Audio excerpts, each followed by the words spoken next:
This week, I wanted to talk about messaging because, there's a few parts to this. Often in marketing terms, we talk about, ideal customer. You've got to know your ideal customer. You've got to know, where they're hanging out and this, that, and the other. And that is very true, but that's kind of a part of it, and it's sort of a bit further down the line. If you haven't really figured out or gone deep with the problem you solve, then it makes creating your messaging and your content more difficult, because ultimately you could have multiple customer types that you solve the same problem. So that's why I prefer to sort of start with this, meet them where they're at, not where you think they're at. Which is very hard, because when you speak to a potential new customer, you can see straight away, or maybe not straight away, but you can see where there's that disconnect, and you so want to help, and you so want to kind of, but actually you've got to be careful that you don't start steering them down a path that they're not quite ready for. So it's, as I say, it's very much, meeting them where they're at.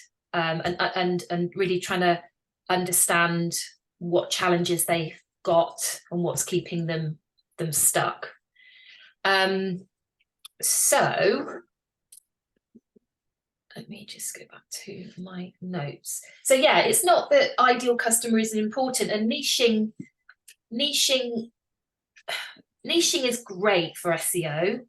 If the more niche you can be, the better, because then you're creating content and it's very, very specific. But it depends on where you're at with your business. You might not be quite ready to really niche. And so there's a little bit of a journey with that. And I always give the example of worked with a lady called Karen Sutton. She's called the Widow Coach. And when we first started working together, she was quite she was a widow, but she was not wanting to put everybody off. So she said, I want to be the breakup and bereavement coach. So she was being quite broad. But when we did the research, the keyword research, it was very clear that grief and loss were the terms that people were looking for. But she wasn't ready to hear that, it wasn't the right time for her. So we worked with her as the breakup and bereavement coach, and very quickly she knew the breakup bit wasn't right, because that wasn't her story. Because often we are our ideal customer. When we're a personal brand, we are we've already solved that problem for ourselves, which is why we can now help other people. And so she then came back to us and said, no, you're right, I'm the grief and loss coach. I should have listened to you. And it's like, no, this is part of the journey. And then after a bit more time, she then niched really specifically and became the widow coach. And she's gone from strength to strength. So it's niching doesn't have to happen straight away. Anyway, I've gone off piece a little bit, because we're talking about messaging. But when it comes to the problem you solve, you probably already know about understanding the pain points that your ideal customer has, and it's that kind of talking to the pain points, and not making it negative. we don't want to be negative with our messaging and our content, of course we don't, but we do need to kind of make sure that we're with using words and using content that they can relate to.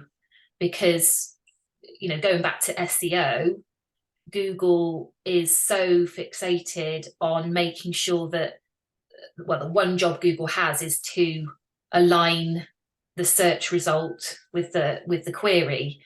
And this year alone, we've had so many updates, core Google updates, which means that the goalposts are changing a little bit with the algorithm. But ultimately, it all comes down to one thing, and that is creating relatable, quality content. And that's what I teach all the time anyway. So, but yeah, you want to be making sure that, you know, you're relevant, it's engaging, you're using storytelling, and not dry, boring content. Because you want to, you want to get a reaction, you want to pique someone's interest, if you like.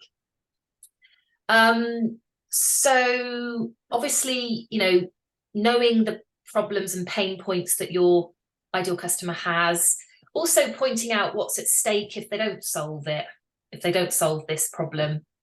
Again, we don't want to be too scaremongering, but you know, there's a reason why they need to get this nailed, and so talking about what's at stake is a good way of doing that.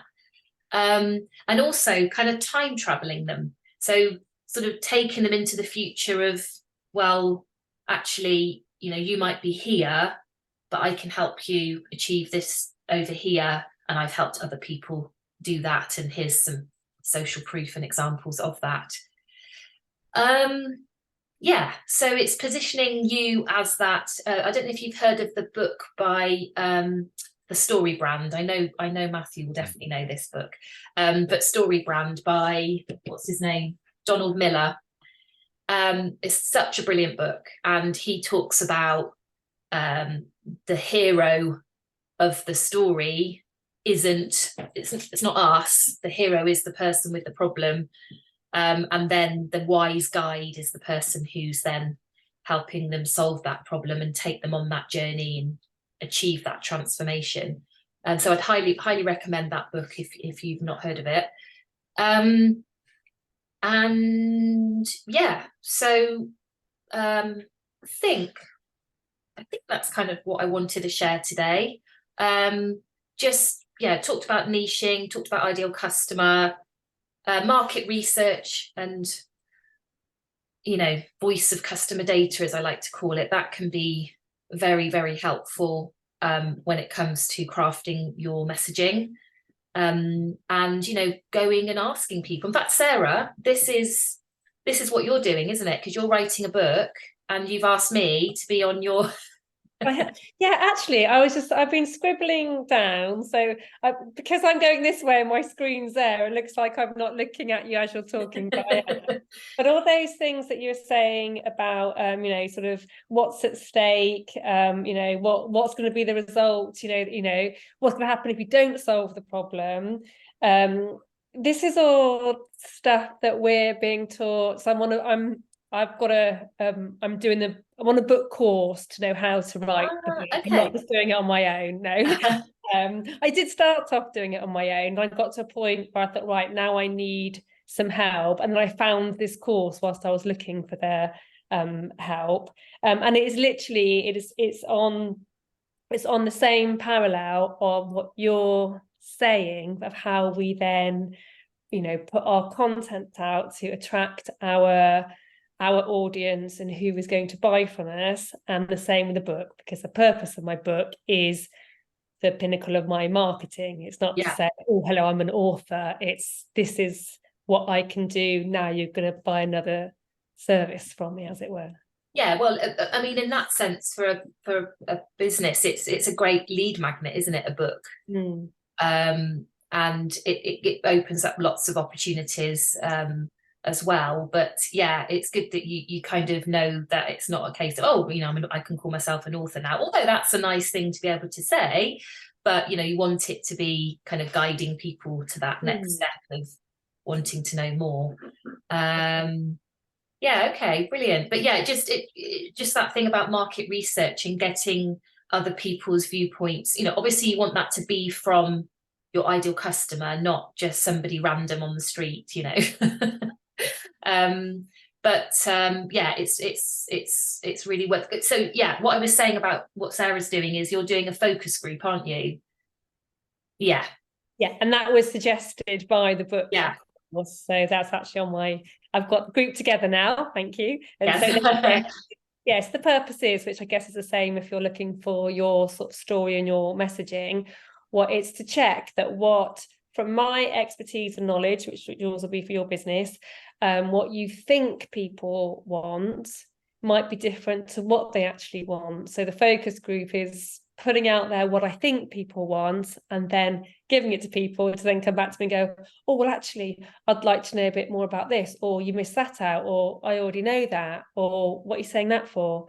So that, so the focus group I can see would work for the storytelling, for what you're putting out, your content, for your SEO. Yeah, absolutely. So you've kind of got all the ingredients, as it were, and maybe the method for what you're doing with the output being a book might be slightly different, but ultimately, you know, it's making sure that you've got all those pieces together. And it's so interesting. It's one of the reasons I like doing this weekly event, is because when I hear the words or the questions or what's fed back to me, it will be totally different words to what I'm using, but I find that really helpful, because then I can kind of feed that back into my marketing. So the more kind of live stuff that you can do, or the more, you know, market researchy type things, or getting feedback from happy customers, or you know, even if it isn't good feedback, but getting feedback is such a great way of then being able to use those words and hear what someone's struggling with, and then be able to sort of shift things again and make it a little bit stronger. So yeah, excellent. Well, is there any questions that anybody has?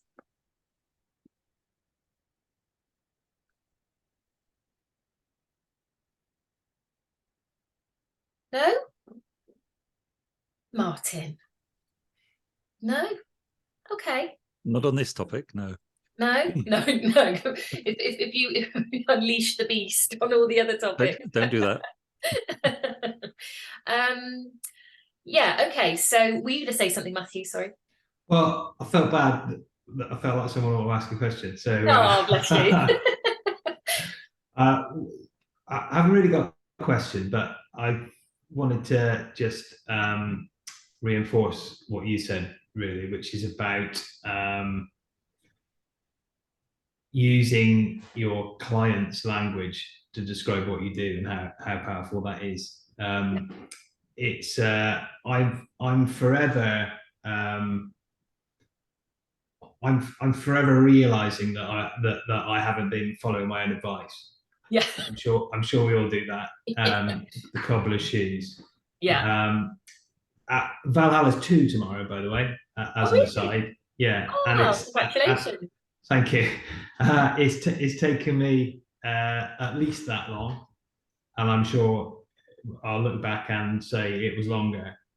Just kind of identifying all those areas where I haven't followed my own advice, and then kind of put that right. That is definitely my own advice. So I ask people in the discovery process,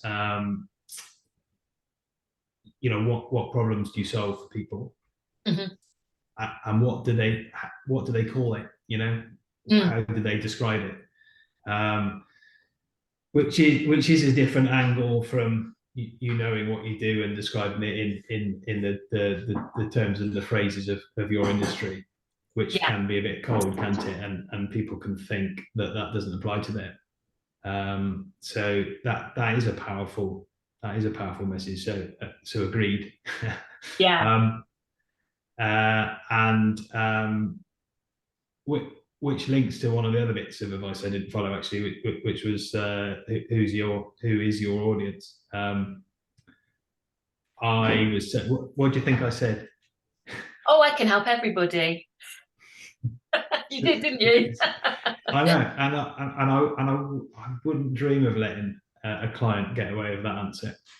But you know, it just takes a while for all this stuff to kind of sort of filter through, doesn't it? And you get and then somebody called me up on actually, and I said that, well, fair point. Yeah, no, you're right there. I still believe I could brand anybody, but that's not actually the question, is it? The question is, who are you targeting your promotion at, so you can speak to them in the right language. yeah, I'm not sure I got it right, but I at least got an answer. Yeah. I think it's a fluid thing. It is fluid. It is. You know, we're constantly evolving as business owners, aren't we? And I say how, you know, website is essential, especially when you're a personal brand or a small business. It is like an extension of you, like a digital version of you. And so, but the difference is it's always available, whereas we're not always available, which is a good thing. So when you kind of sort of think of it like that, it's always going to be dynamic, it's always going to be moving and so forth.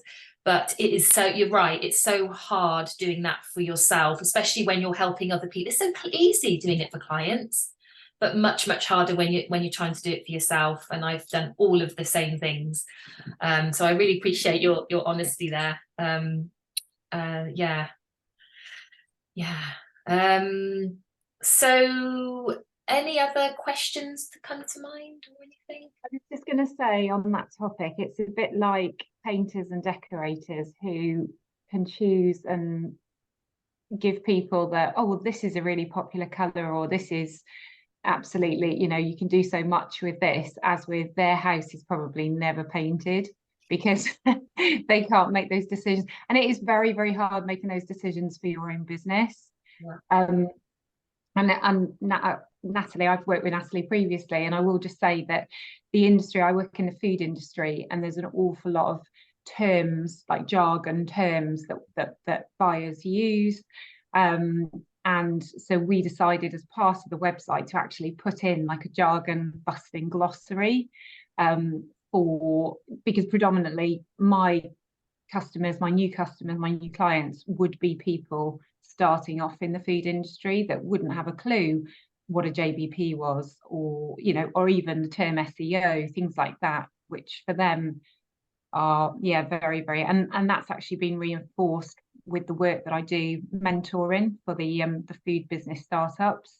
So many things that I say to them, and they stare at the screen looking at me as if to say, what are you talking about? So having a little dictionary of all those things is I think great for them to be able to go to and go, oh, now I know what they were talking about. So yeah, it's just to reinforce. Yeah, that's really interesting, Ali, because what you could also do is when you hear the words they use, you could almost feed that back into your glossary and keep updating it so that it's more their words rather than your words, you know. Yeah.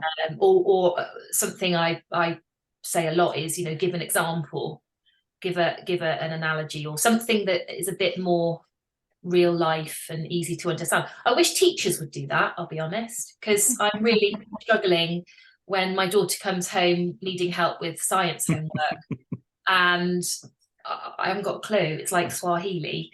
And I just wish that they would, you know, that's how we learn, isn't it? It's how we learn. I was listening to a podcast with Stephen Bartlett, and he was interviewing Jim Quick, who's the guy with the memory guy. And he was saying, you know, we need analogies because we learn by what we already know and what we can already relate to. And yet, like, teachers are just missing a trick. I think they just need to get on board with ChatGPT or something, really. You know, just do a quick search on, you know, give me an analogy on how to teach this to 12-year-olds, even though we're teaching them GCSE level. Anyway, I'll go off on a tangent. Yeah, so analogies are such a good way. When you know, with the nature of what I do, there is a lot of technical jargon, and I can't hide from that. But in order to educate and get, you know, clients and my members understanding it, that's how I would do it and give them an analogy. Hopefully an interesting one. Excellent. Yeah, really good. All right. So, you know, if you need help with your messaging in relation to your website, then that is obviously the sort of stuff I can help with, because, you know, like Sarah said, the process is pretty much the same, but obviously when you're then translating it into a media such as a website and how that then aligns with keywords and so forth, there is a slightly, you know, different process. But also you know, being able to kind of map out your messaging so that it works online, whether it's snippets, you know, short form content for social media, and then longer form content for blogs and your website. So yeah, I can help with all of that. And yeah, I think that was everything from me. So let me just drop some links in. That is the Facebook group I mentioned. So come on over and join us in there. And if you want to do an audit and get a score how your website is performing, I'll drop that link there. And yeah, basically come and have a chat, book a discovery call with me. I'm running a Black Friday offer. So if you want to know about it, you have to get on my mailing list, and I will reveal all tomorrow. So I'm doing like a VIP priority mailing list. So if that sounds of interest, then I'll just drop that link as well. But is there anything, any gem or anything that you can take away from today that I've been able to help you with? And if you want to share it or drop it in the comments, I'd be very grateful. Only just to say that people buy people, and a very wise woman told me that one day. And keeps telling you that. Keeps telling me that as well. Got my gravestone, that I think. but it's so true. And I've recognised that with 2 or 3 client calls that I've had recently, whereby just because they know that they've got a common ground with me and a very similar background, they absolutely want to work with you because they feel like you're on their wavelength. Yeah. So yeah, that's my one little take. Oh, that's brilliant. Thank you, Ali. It's really good. Excellent.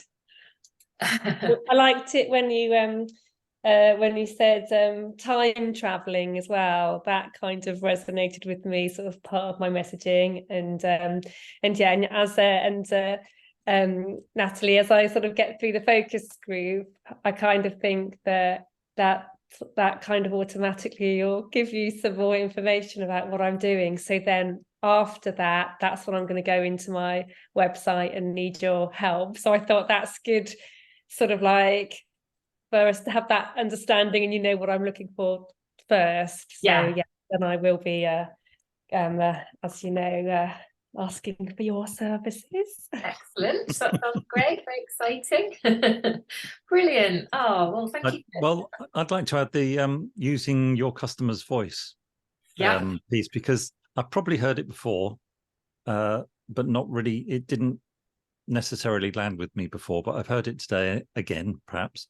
But it really is, you know, using their language back at them is the way to connect with them. And I probably do that in my coaching sessions, but not in my promotional bits. Yeah.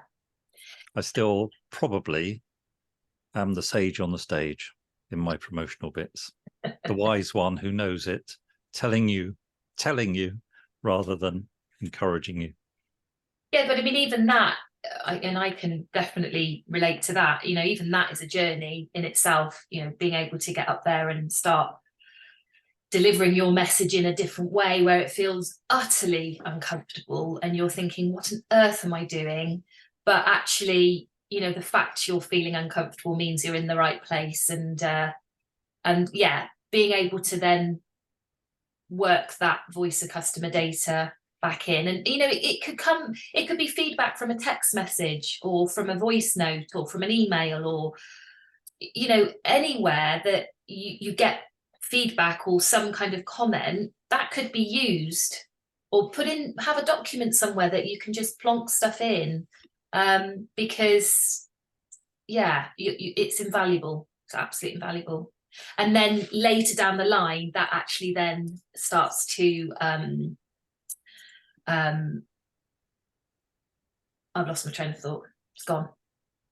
Well, this may bring it back on. Years ago, when I first started out as coach, I had been working with a few people and was asked something similar. And I asked those people who I'd worked with, why me? And because there was the thing about having a little corporate, it's a 1-minute video. about the services we offer. So I asked them, and then the guy who was doing the video for me said, "What's your script?" I went, "I haven't got a script, but I got this," and he wove it into a script. So all that feedback came onto the video.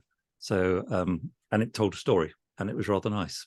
But I haven't done it for more than 10 years now, so maybe I should have another look. Definitely, yeah, that would be really good. Yeah, it just makes, that's what I was going to say, it just makes the next stage of, because if you're trying to align keywords and what people would search for, makes sense, doesn't it, that you're using their words, not your terminology and your jargon. Yeah. Well, Martin's in my VIP group, and there is a whole section on voice of customer data, so I can point you towards that, Martin. Thank you so much for coming, Matthew. It was really lovely to see you, and you might get an email next week, and if you like the topic, come along. That's great. All Nice right. to meet you all. See you Take later. care. Bye. Bye. Oh, thank you, Natalie. See you soon. See you soon. Thanks, Ali. Lovely to see you. Thank you. Thank All you very right. much. Thanks. Take care, Bye-bye. Sarah. Bye. Bye-bye.